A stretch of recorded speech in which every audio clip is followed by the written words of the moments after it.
bagaimana seorang nabi yang mengajarkan kasih, kesederhanaan, dan tauhid akhirnya dipahami sebagai Tuhan oleh sebagian umat manusia. Apakah Yesus sendiri pernah mengaku sebagai Tuhan? Dan bagaimana Islam memandang perjalanan panjang ini? Dalam video ini, kita tidak sedang menghakimi keyakinan siapapun. Kita hanya menelusuri jejak sejarah dan kata-kata dari Yesus itu sendiri. Kita akan melihat kapan, bagaimana, dan mengapa Yesus akhirnya dianggap sebagai Tuhan. Dan apa yang sebenarnya dikatakan Islam tentang sosok ini. Mari kita mulai perjalanan ini kembali ke awal, ke masa ketika ajaran itu masih murni sebelum sejarah ikut campur. Inilah kisah awal mula Yesus dianggap Tuhan.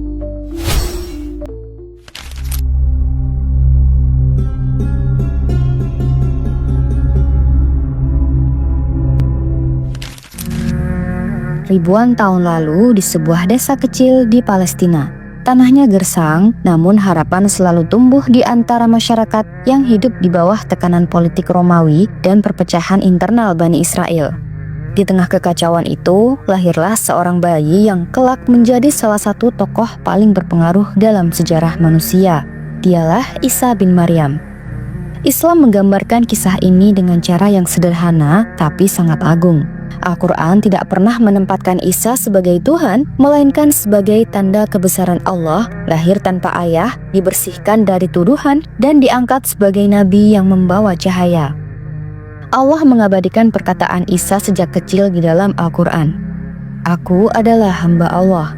Dia memberiku kitab dan menjadikanku seorang nabi. Quran Surat Maryam ayat 30. Ayat ini bukan hanya kalimat religius, ini adalah deklarasi identitas. Sejak awal, Isa sudah menegaskan dirinya adalah hamba, bukan Tuhan.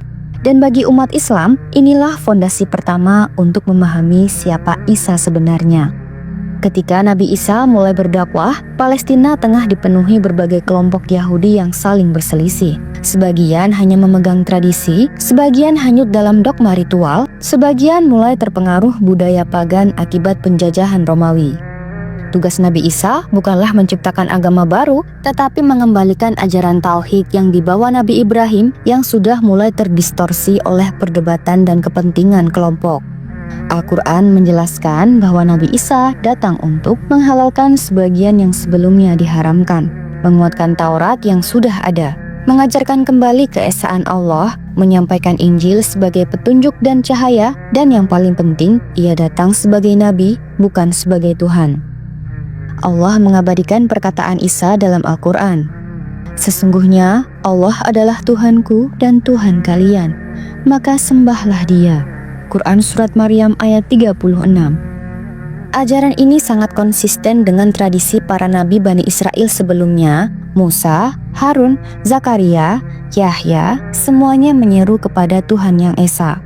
Seperti nabi-nabi sebelumnya, Nabi Isa memiliki mukjizat luar biasa, bukan sebagai bukti ketuhanan, tetapi sebagai tanda kenabian. Mukjizat Nabi Isa adalah menyembuhkan orang buta, menghidupkan orang mati, mengetahui apa yang disimpan manusia, membentuk burung dari tanah liat, semua biiznillah dengan izin Allah.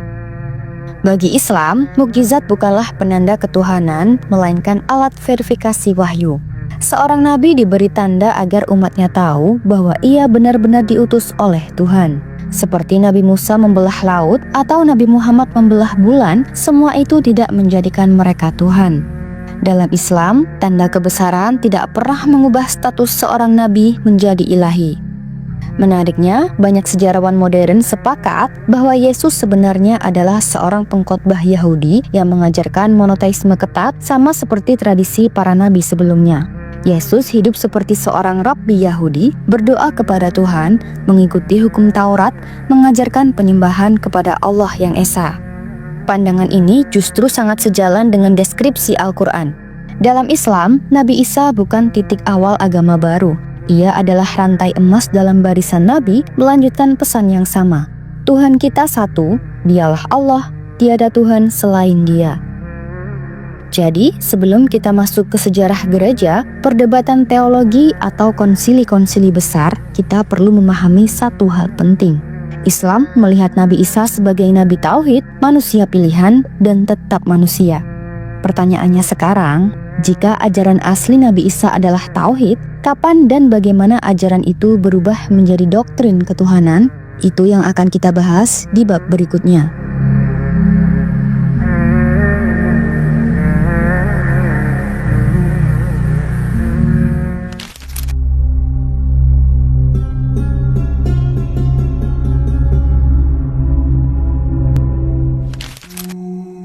Setelah Nabi Isa diangkat ke langit, para muridnya tersebar, sebagian bersembunyi dari ancaman Romawi, dan sebagian lagi mencoba menjaga ajaran yang mereka terima langsung dari Nabi Isa. Tidak ada 4 Injil, tidak ada gereja, tidak ada doktrin Trinitas. Yang ada hanya sekelompok kecil pengikut tauhid yang memegang ajaran yang sangat mirip dengan para nabi Bani Israel sebelumnya. Kelompok ini dikenal dalam sejarah sebagai Ebionit, pengikut ajaran Yesus yang tetap berpegang pada ajaran monoteisme dan menganggap Yesus sebagai nabi, bukan Tuhan. Di titik inilah sejarah mengambil belokan besar. Di luar lingkaran murid-murid asli Nabi Isa, ada satu tokoh yang nantinya akan mengubah wajah kekristenan, dia adalah Paulus. Paulus bukanlah murid dari Nabi Isa. Paulus tidak pernah bertemu Nabi Isa atau Yesus ketika masih hidup. Bahkan ia dikenal sebagai penganiaya pengikut Yesus pada awalnya. Namun sejarah mencatat bahwa ia kemudian mengaku mendapat wahyu dalam sebuah pengalaman spiritual.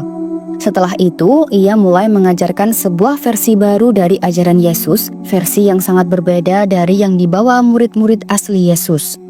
Dalam surat-suratnya, Paulus menekankan bahwa keselamatan datang dari iman kepada Kristus, bukan dari hukum Taurat. Menempatkan Yesus dalam posisi semi-ilahi, menggunakan istilah-istilah Yunani seperti logos, theos, dan kyrios yang membawa nuansa teologis berbeda. Perubahan ini terlihat jelas dalam konteks budaya. Di dunia Yunani Romawi, konsep anak Tuhan atau figur ilahi sangat umum. Para filsuf menyebut manusia istimewa sebagai theos aner, yakni manusia yang didewakan. Ide-ide seperti ini kemudian masuk ke pemahaman tentang Yesus melalui Paulus. Pada abad pertama Masehi, kekristenan tidak tunggal. Ada 2 kelompok besar. Yang pertama, kelompok Yakub, yakni saudara Yesus. Mereka pengikut ajaran Yahudi, menganggap Yesus sebagai nabi, tetap menjalankan Taurat, dan dekat dengan ajaran Ebionit. Kedua, kelompok Paulus tidak mengikuti hukum Yahudi, menganggap Yesus sebagai figura ilahi, mengembangkan konsep anak Tuhan dalam makna teologis. Para sejarawan menyebut ini sebagai pertarungan internal dalam Kristen awal.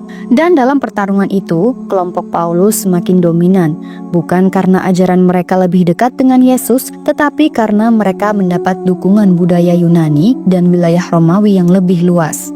Pada masa itu, Yunani dan Romawi adalah pusat sains, filsafat, dan peradaban.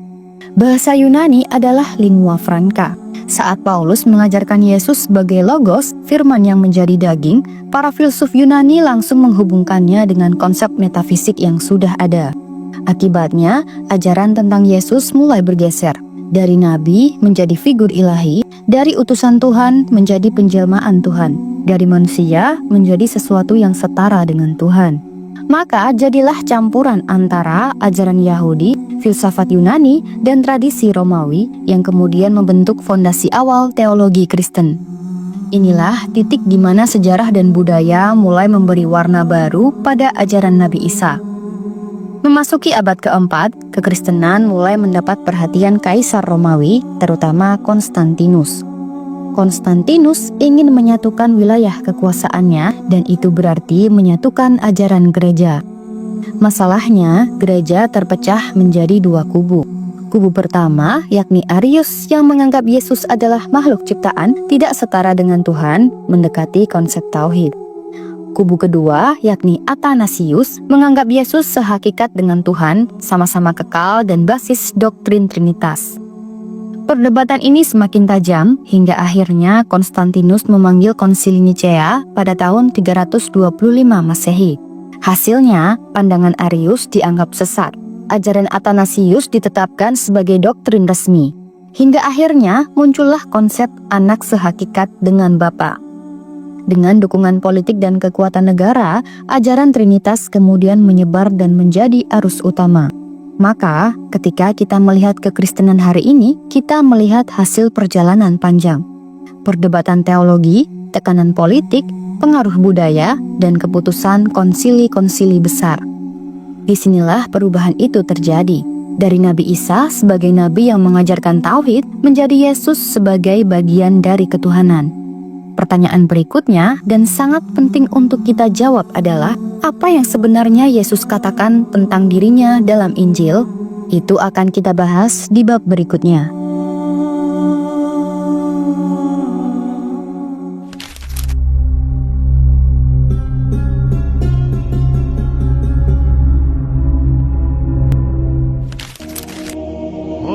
Setelah menelusuri alur sejarah yang membentuk teologi ketuhanan Yesus, kini kita masuk ke pertanyaan yang jauh lebih sederhana, namun jauh lebih menentukan.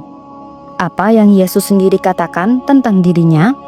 Karena jika kita ingin jujur, apapun keputusan konsili, perdebatan para teolog, dan politik kekuasaan, semuanya bermuara pada satu suara, yakni suara Yesus sendiri.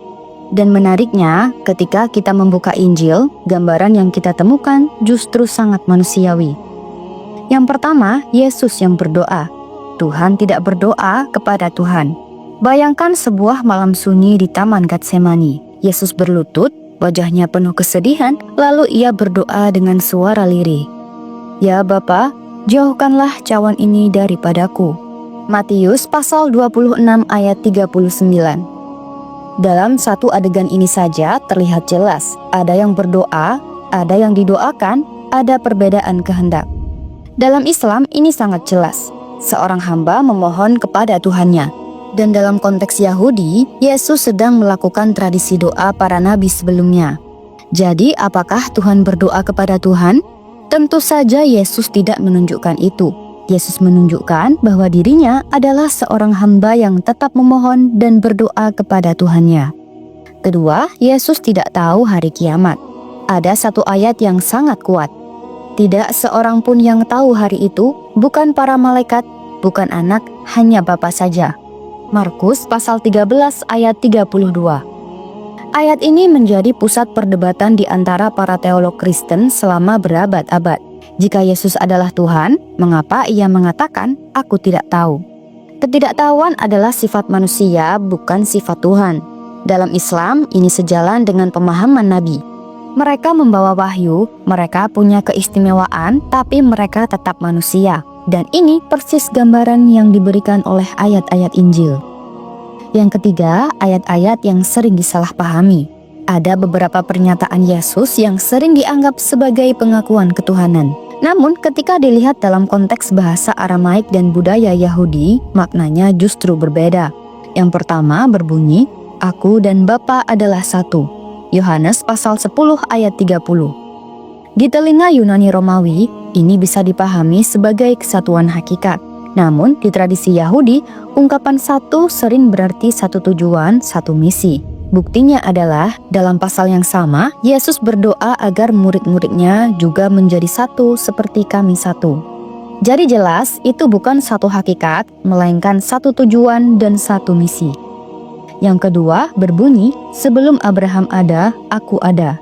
Yohanes pasal 8 ayat 58. Ungkapan ini dalam bahasa Aramaik tidak selalu berarti preeksistensi. Bisa berarti peranku sudah ditetapkan sebelum Abraham. Mirip konsep qadar dalam Islam, Allah menulis takdir sebelum penciptaan. Jadi kalimat itu bukan bukti ketuhanan, tapi penegasan misi. Yang keempat, ayat-ayat yang menunjukkan status nabi. Jika kita jujur dan membaca keseluruhan Injil, kita menemukan banyak ayat yang justru menegaskan kemanusiaan Yesus. Yesus berkata, "Engkau satu-satunya Tuhan yang benar, dan Yesus Kristus yang Engkau utus." Yohanes pasal 17 ayat 3. Di sini Yesus menyebut Tuhan sebagai satu-satunya Tuhan yang benar, menyebut dirinya sebagai yang diutus. Dalam bahasa sederhana, dia nabi, bukan Tuhan. Terus ada ayat lain yang berbunyi, "Mengapa kau menyebut aku baik? Tidak ada yang baik selain Allah." Matius pasal 19 ayat 17. Jika Yesus ingin dianggap Tuhan, ini kesempatan terbaik. Tapi yang ia lakukan malah membedakan dirinya dari Tuhan. Jadi kesimpulan yang menarik adalah semakin kita dekat dengan Yesus yang hidup, berjalan, dan mengajar di tanah Palestina, semakin ia terlihat sebagai seorang nabi, bukan Tuhan. Semakin kita mendengar suaranya sendiri, semakin jelas bahwa ia mengajarkan tauhid. Dan semakin kita menjauhi masa hidupnya, memasuki era Yunani, Romawi, dan konsili-konsili besar, semakin gambaran tentang dirinya bergeser menjadi figur ilahi. Di bab berikutnya, kita akan melihat bagaimana pergeseran ini terjadi, bagaimana kata-kata seorang nabi berubah menjadi doktrin ketuhanan yang resmi.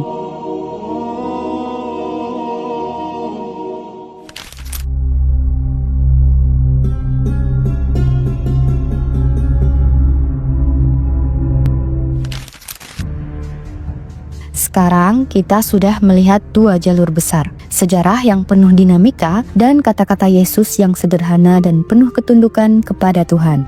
Di bab ini, kita akan menyatukan keduanya, melihat bagaimana sebuah ajaran yang awalnya sangat monoteistik berubah menjadi doktrin ketuhanan yang rumit. Yesus berbicara bahasa Aramaik, bahasa para nabi Bani Israel. Namun, Injil yang kita kenal hari ini ditulis dalam bahasa Yunani, bahasa filsafat, mitologi, dan metafisika. Perubahan bahasa ini bukan sekadar soal terjemahan, ini soal pergeseran makna. Dalam Aramaik, anak Tuhan berarti hamba pilihan.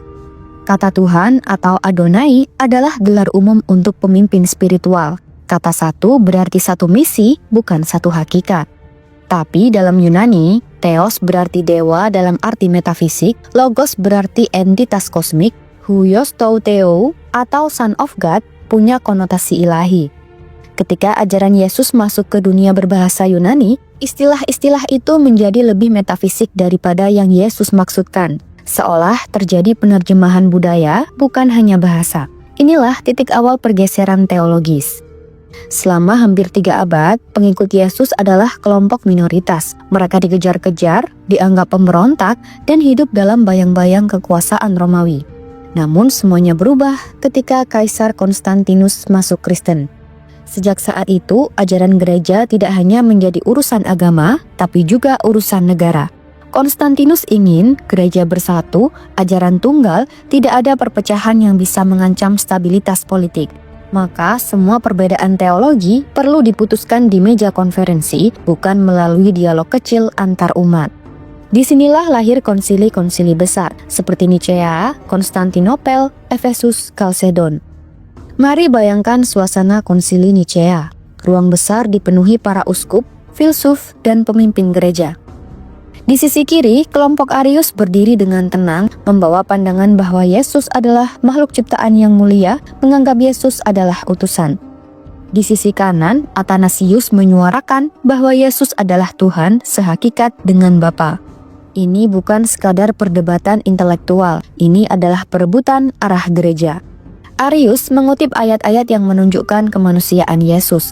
Athanasius mengutip ayat-ayat yang menunjukkan kemuliaannya. Dan pada akhirnya, yang menang adalah kubu Athanasius, bukan karena argumennya lebih dekat dengan kata-kata Yesus, tetapi karena lebih dipilih oleh kekuasaan. Konstantinus ingin stabilitas, bukan perpecahan. Maka diputuskanlah bahwa Yesus adalah sehakikat dengan Bapa. Keputusan itu lalu menjadi standar resmi gereja, dan sejak itu, siapapun yang menolak ajaran ini dianggap sesat. Yang jarang diketahui adalah Trinitas tidak dirumuskan sekali dalam satu hari. Ia berkembang secara bertahap. Awalnya Yesus dianggap nabi, lalu Mesias, lalu anak Tuhan dalam makna metaforis, lalu Logos yang turun ke bumi, lalu sehakikat dengan Tuhan, lalu akhirnya anak Tuhan dalam Trinitas. Butuh lebih dari 300 tahun untuk sampai ke titik itu, dan semua itu tidak pernah keluar dari mulut Yesus sendiri. 6 abad setelah masa Yesus, Islam datang membawa ringkasan sederhana terhadap semua kebingungan teologis itu. Allah Subhanahu wa Ta'ala berfirman, "Sesungguhnya Al-Masih, Isa putra Maryam adalah Rasul Allah, dan janganlah kalian mengatakan tidak." Quran Surat An-Nisa ayat 171. Islam bukan merendahkan Yesus, justru menempatkannya pada posisi yang paling logis, yakni seorang nabi diutus untuk Bani Israel dengan mukjizat besar, namun tetap manusia. Sebuah penjelasan yang kembali ke akar ajaran Yesus itu sendiri, yakni tauhid. Jadi, ketika kita melihat perjalanan panjang ini dari bahasa ke budaya, dari tafsir ke teologi, dari gereja ke kekaisaran, kita memahami satu hal. Ketuhanan Yesus bukan muncul di masa hidupnya, bukan diajarkan murid-muridnya, dan tidak pernah dikatakan sendiri olehnya. Konsep itu adalah hasil proses sejarah, proses panjang yang dipenuhi interpretasi, perdebatan, dan keputusan politik. Wallahu a'lam bishawab. Pada akhirnya, perjalanan panjang mengenai bagaimana Yesus atau Isa Al-Masih dianggap sebagai Tuhan bukan hanya kisah teologi. Ini adalah kisah tentang manusia, tentang sejarah, tentang bagaimana pesan seorang nabi bisa berubah ketika meninggalkan lidahnya, melewati generasi, lalu ditafsirkan oleh dunia yang terus berubah. Islam datang dengan satu pesan sederhana. Isa adalah nabi besar, bukan Tuhan. Seorang utusan mulia yang membawa cahaya, yang lahir dengan mukjizat, berbicara di dalam buayan, dan menghidupkan orang mati dengan izin Allah. Namun tetap seorang hamba, seorang makhluk, dan bukanlah sang pencipta.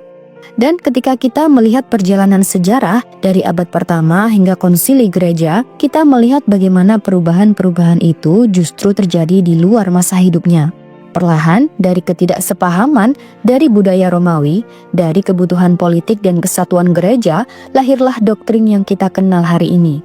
Pertanyaannya sekarang bukan lagi siapa yang benar, pertanyaannya adalah apakah kita sudah berani melihat sejarah sebagaimana adanya, bukan hanya berdasarkan apa yang diwariskan kepada kita. Nabi Isa datang membawa pesan tauhid, Nabi Muhammad datang menyempurnakannya. Dan kita, umat yang hidup berabad-abad setelah mereka, masih punya tanggung jawab untuk mencari cahaya itu dengan jujur. Sekarang, aku mau tanya ke kalian.